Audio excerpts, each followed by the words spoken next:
What happens when a daytime television interview spirals so far out of control that security has to be called?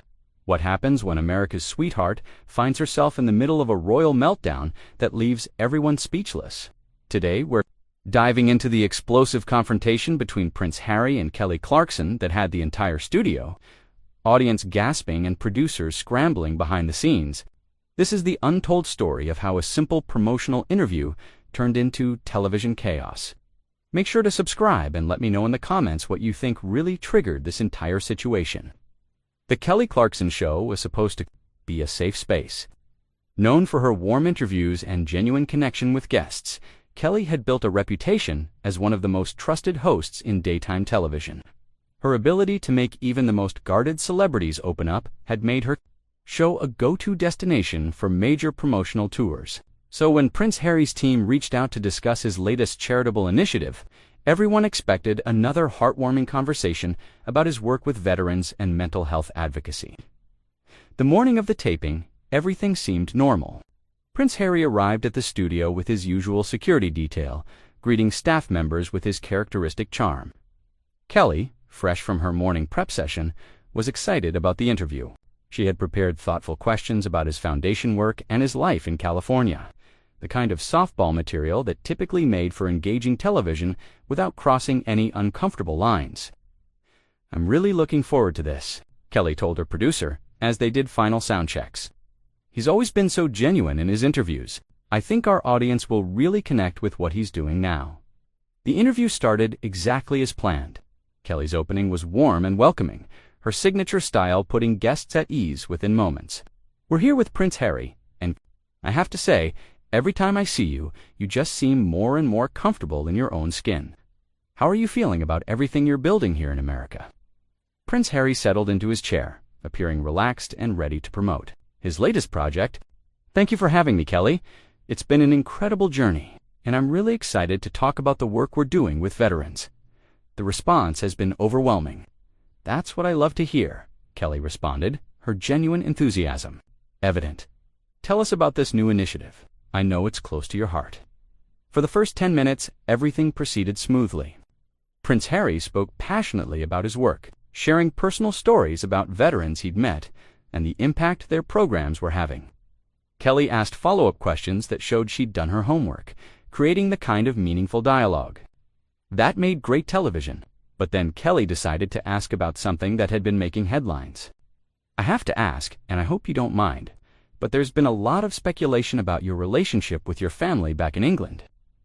I know our audience would love to hear your perspective on finding balance between your new life and maintaining those important family connections." The change in Prince Harry's demeanor was immediate.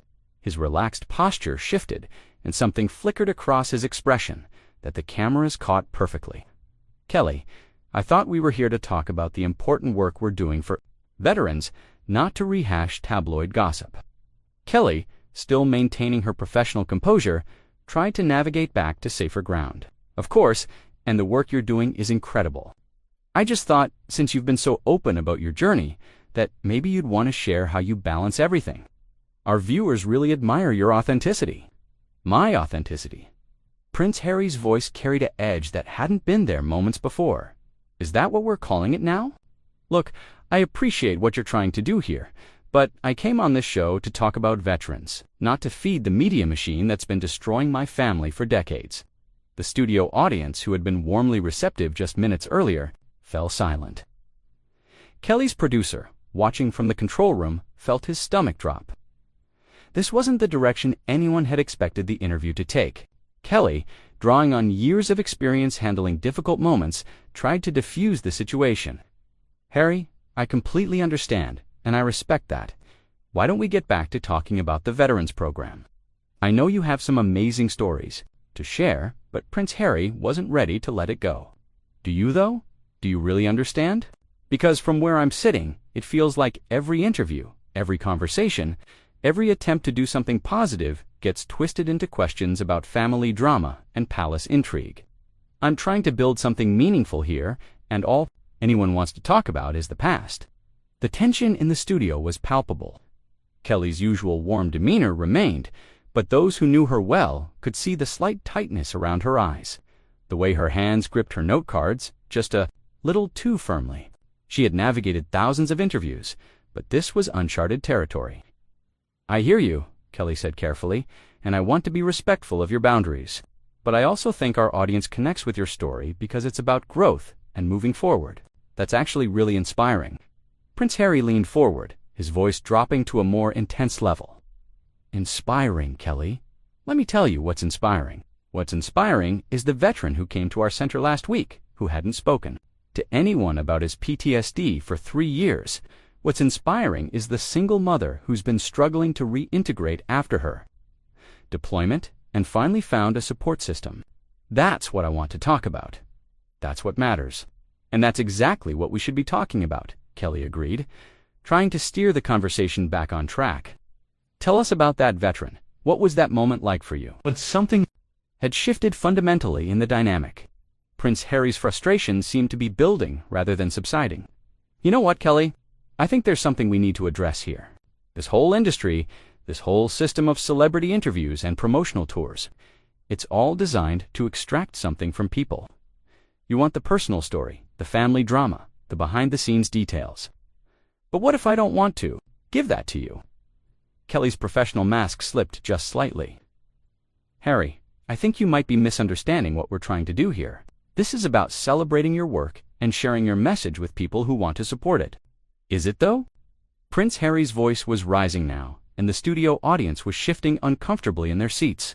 "Or is it about ratings and clicks and giving people something to talk about at the water cooler tomorrow?" The producer in the control room was frantically signaling to Kelly, but she was on her own now, live in front of an audience, trying to manage a situation that was spiraling beyond anyone's control. Kelly felt the weight of every eye in the studio on her.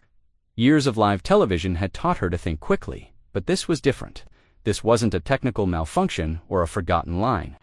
This was a guest actively challenging the very foundation of what they were doing there. "Harry," she said, her voice steady, but with a slight tremor that only the most perceptive viewers would catch. "I think we both want the same thing here. We want to shine a light on important work and help people. That's what this show has always been about." Prince Harry sat back in his chair, his arms crossed, studying Kelly's face with an intensity that made the cameras seem intrusive. "Do we, though? Because I've been doing this for years, Kelly. I've sat in these chairs, answered these questions, played this game, and at the end of the day, what gets reported, what gets shared, it's never the substance, it's always the drama." "That's not fair," Kelly replied, and for the first time, there was a defensive edge to her voice. "We've featured hundreds of guests talking about their causes, their work, their passions. Our audience cares about these things. They care about—" "What you doing then? Why did you bring up my family?" Prince Harry shot back. "If this is really about the veterans, if this is really about the work, then why did we have to go there? Why does every single interview have to touch on the palace, the drama, the relationships?" The studio audience was completely silent now, hanging on every word. This wasn't the comfortable, feel-good television they'd come to expect from Kelly's show. This was raw, unfiltered conflict, playing out in real time. Kelly took a deep breath, her media training kicking in. "Because, Harry, whether you like it or not, your personal story is part of what makes your advocacy work powerful. People connect with your journey because it's relatable. The family struggles, the personal growth, the courage to make difficult choices. That's what makes people listen when you talk about mental health and veterans issues. Relatable." Prince Harry's voice cracked slightly. "Kelly, you have no idea what you're talking about. My family struggles aren't relatable. They're not entertainment. They're not content for your show.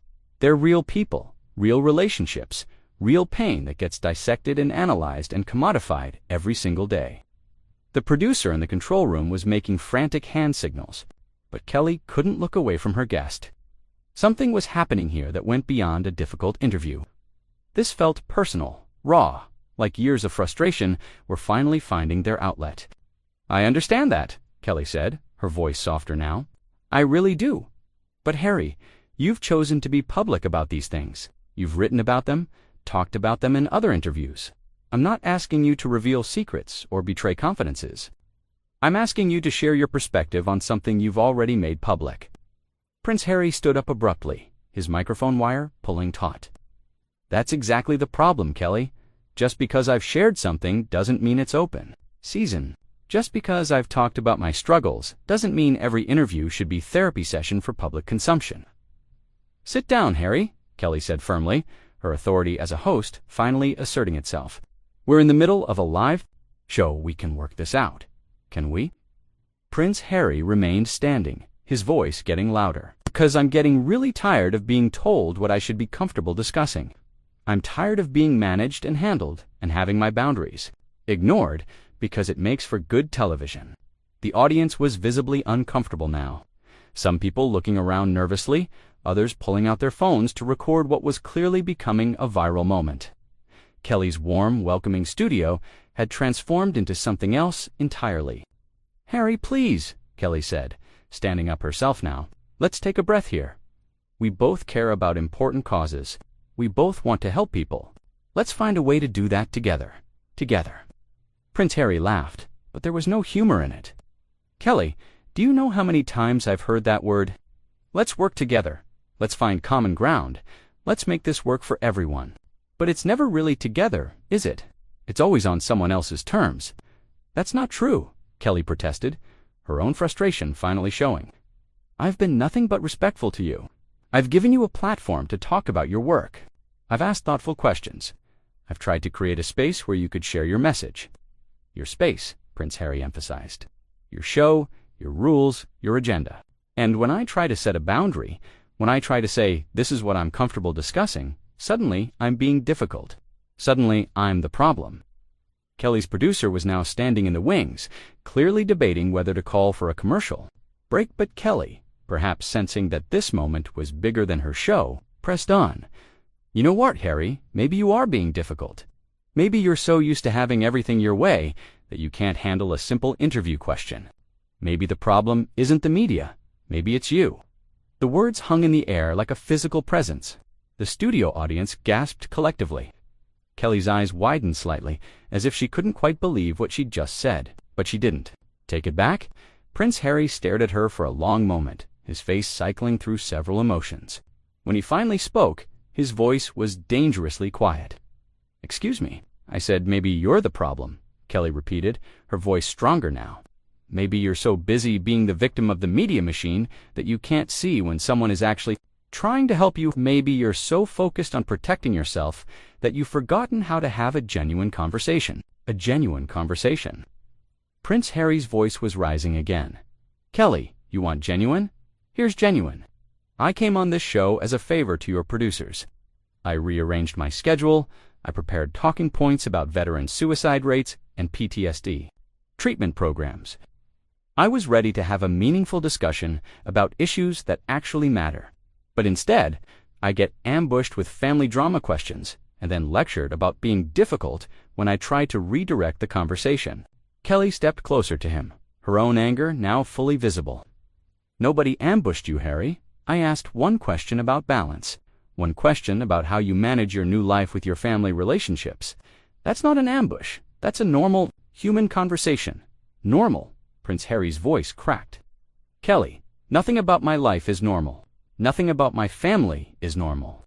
Nothing about having every conversation, every relationship, every private moment turned into public speculation is normal. So, no, I don't want to talk about balance. I don't want to talk about family relationships. I want to talk about veterans who are dying by suicide at rates that should horrify every person watching this show. The studio had become a pressure cooker. Kelly's audience, used to inspirational stories and celebrity cooking segments, was witnessing something unprecedented.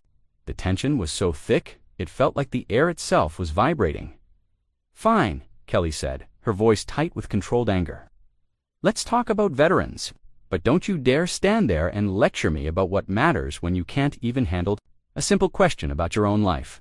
Don't you dare make me the villain because you're too fragile to have an adult conversation. Prince Harry's face went white. Did you just call me fragile? If the shoe fits? Kelly shot back. And in that moment, both host and guest crossed a line that would change everything. The word fragile seemed to echo through the studio like a gunshot. Prince Harry's entire demeanor shifted in that instant, his face flushing with a combination of anger and something that looked almost like hurt. The cameras caught every micro-expression, every subtle change in his posture as he processed what Kelly had just said. "Fragile," he repeated slowly, his voice barely above a whisper. "You think I'm fragile, Kelly?" Kelly realized immediately that she had crossed a line, but her own anger was too strong to pull back now. "I think you're someone who can't handle being challenged. I think you're someone who's gotten so used to people walking on eggshells around you that you've forgotten how to have a real conversation." "A real conversation?" Prince Harry's voice was getting louder with each word. "You want a real conversation? Let's have one. Let's talk about how you built your career on being relatable. On being the girl next door who understands regular people, but here you are, in your multi-million-dollar studio, lecturing me about being out of touch." Kelly's eyes flashed. "Don't you dare turn this around on me. I've worked for everything I have. I've been honest with my audience about my struggles, my failures, my growth. I don't hide behind titles and handlers and carefully crafted public statements." "Hide?" Prince Harry stepped closer to her, his voice rising to a level that made several audience members visibly flinch. "You think I'm hiding, Kelly? I've been more transparent about my mental health struggles than any public figure in history. I've talked about therapy, about medication, about suicidal thoughts. I've opened up about family trauma and personal relationships in ways that have cost me everything. And you're calling me fragile?" "Yes, I am," Kelly shot back, her own voice now matching his volume, because someone who was actually strong wouldn't melt down over one simple question about family balance. Someone who was actually courageous wouldn't throw a tantrum when asked to have a normal human conversation. The studio audience was now openly uncomfortable, some people getting up from their seats, others recording with their phones. The producer was frantically trying to get her attention, but she was locked in this confrontation with Prince Harry, both of them beyond the point of professional courtesy. "A tantrum." Prince Harry's voice cracked with disbelief. "Kelly, I came here to talk about veterans who are struggling with PTSD, who are contemplating suicide, who need resources and support. And you're calling my attempt to stay focused on that important work a tantrum?" "No," Kelly said, her voice dangerously quiet now. "I'm calling your inability to answer one question about your personal life a tantrum. I'm calling your need to control every aspect of this conversation a tantrum. I'm calling your complete lack of respect for me, my show, and my audience a tantrum." Prince Harry stared at her for a long moment, his chest rising and falling rapidly. When he spoke again, his voice was different, colder, more controlled. "You know what, Kelly? You're right about one thing. I do have a lack of respect. I have a lack of respect for people who pretend to care about important causes while actually caring about ratings. I have a lack of respect for hosts who ambush their guests and then play victim when called out. And I have a complete lack of respect for this entire industry that turns human suffering into entertainment." "Then why are you here?" Kelly demanded.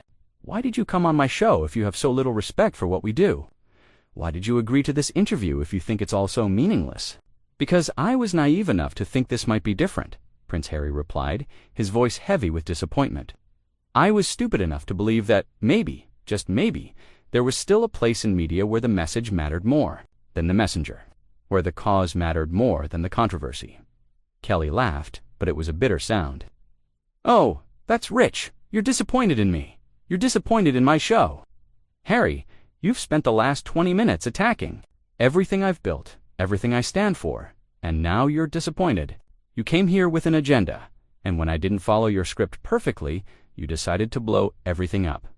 "My script?" Prince Harry's voice was incredulous. "Kelly, my script was talking about veteran suicide prevention.